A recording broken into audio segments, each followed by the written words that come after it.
ഇന്ന് ഇത്രയും തരി മതി സാറേ, ഒരു സെൽഫി എടുത്തോട്ടെ, വാ. ചീസ്. എത്ര ദിവസമാണ് നമ്മൾ പട്ടിണി കിടന്ന് ഓഫീസിൽ പോയത്. ചേച്ചി വന്നത് കൊണ്ട് രാവിലെ മാംഗോ ജ്യൂസും ഓംലെറ്റും ആണ് മോനെ. കുഞ്ഞുവാവയുടെ കൈ എൻ്റെ കൈ കുഞ്ഞുവാവയുടെ കവിളി കൊണ്ട് മുറിഞ്ഞു പോയി. അയ്യോ മോനെ, വേദനയുണ്ടോ? സോറി മോനെ, ക്ഷമിച്ചെന്ന് പറയടാ.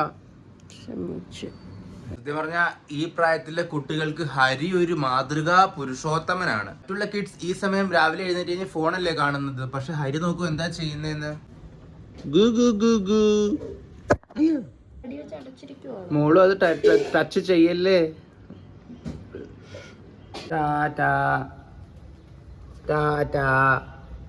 പോകണ്ട, പോ, ലേറ്റ് ആയില്ലേ. മോനെ, വീട്ടില് ഗസ്റ്റ് വന്നിരിക്കാൻ നേരത്ത് ഓഫീസിൽ പോകുമ്പോൾ വയറ്റുവേദന വരുന്നടാ.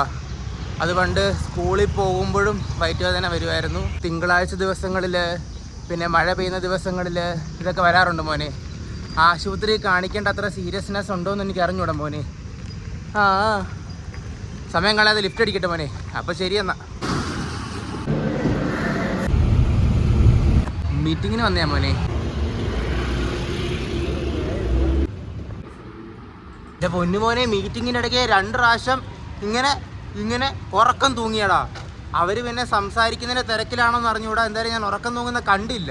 എന്തൊരു ഉറക്കമായിരുന്നു എൻ്റെ പൊന്നുമോനെ. പിന്നെ ഉറക്കത്തിൻ്റെ ഇടയ്ക്ക് ഏതോ ഒരു അമ്മച്ചി ചായയും ബിസ്ക്കറ്റും കൂടെ വന്നത് കൊണ്ട് ഒരു മോട്ടിവേഷൻ കിട്ടി. അങ്ങനെ ചായയും ബിസ്ക്കറ്റും കഴിച്ചത് കൊണ്ട് മാത്രം പിന്നെ ഞാൻ ഉറങ്ങിയില്ല മോനെ.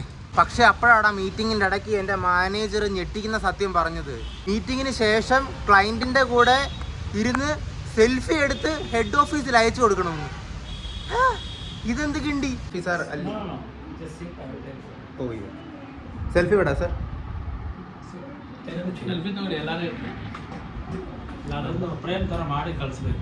എടാ, കാര്യമൊക്കെ ശരിയാ. ക്ലയന്റിനെ ദൈവത്തിനെ പോലെ കാണണം എന്ന് വെച്ച് ദൈവത്തിൻ്റെ കൂടെ ഇരുന്ന് സെൽഫി ഒക്കെ എടുക്കണോടാ.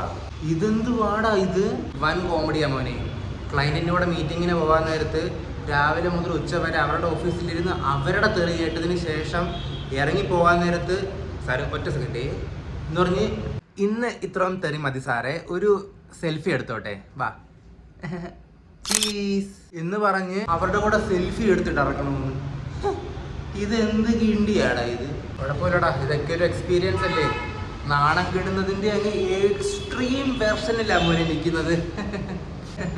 ശരി മോനെ, എന്നാൽ പിന്നെ ബാക്കി പണിയും കൂടെ ചെയ്ത് തീർത്തിട്ട് കറക്റ്റ് 6 ഞാൻ ഇറങ്ങട്ടെ.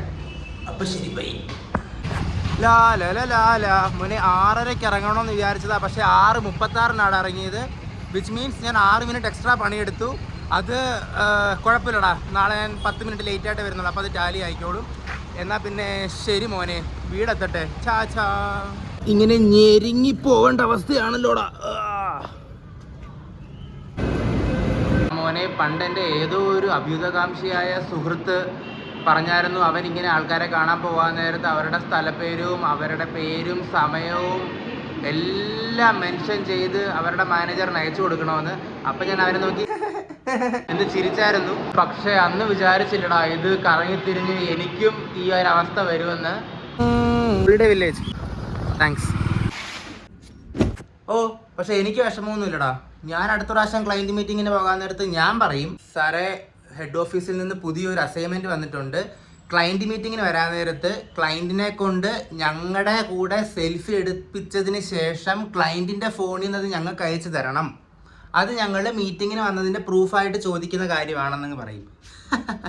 അല്ല പിന്നെ ഞാൻ എന്തിനാണ് അവരുടെ അടുത്ത് സെൽഫി എടുക്കാൻ പോകുന്നത്? അവർ എൻ്റെ അടുത്ത് വരട്ടടാ സെൽഫി എടുക്കാനായിട്ട്. അവർ വരത്തില്ല, പക്ഷെ അവരെ കൊണ്ട് ഞാൻ എടുപ്പിക്കും. ശരി മോനെ, എന്നാൽ പിന്നെ വല്ലതും കഴിച്ചിട്ട് നടക്കട്ടെ. അപ്പം ശരി, എന്നാ നാളെ കാണാം. ചാ. പുളിശ്ശേരി, ചോറ്, മീൻ വറുത്തത്.